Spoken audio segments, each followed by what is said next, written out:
One very popular application that is supported on Windows but isn't supported natively on Linux is Notepad++. Notepad++ is nothing more than a text editor, but it's very popular among IT guys and software developers. Now, if you're making the transition from Windows to Linux, there is no reason to stop using it, and as we'll see in this video, it can be easily done. I do want to give you a heads up though. Even though installing Notepad++ is very easy to do, it will be a big installation. The reason is that we'll do it using Snap, and Snap relies on Wine. Wine is a framework that allows us to run Windows applications on Linux, and it has been used for years, and it works great, but once again, it's a big installation. So while Notepad++ on Windows is really lightweight and the installation is really small, this reliance makes it a big installation. It's over 1 GB, it's easy to do, it is quite fast, but it is a big installation. Okay, so that was like a disclaimer. So let's go ahead and start our terminal.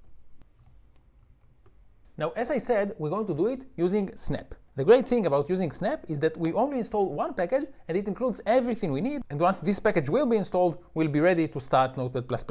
Now, I'm using Ubuntu, and Ubuntu has Snap pre-installed, but if you're using some other distro, you might have to install Snap first. Once you have it, just go ahead and Snap install Notepad++.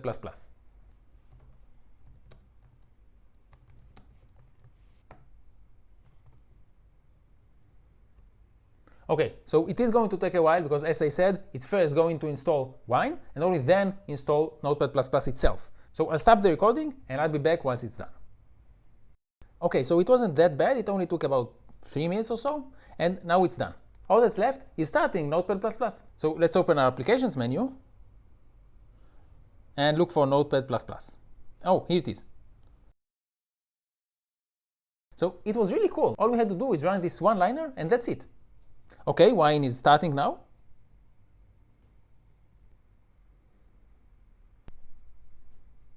Boom. And just like that, we have Notepad++ on our Linux machine.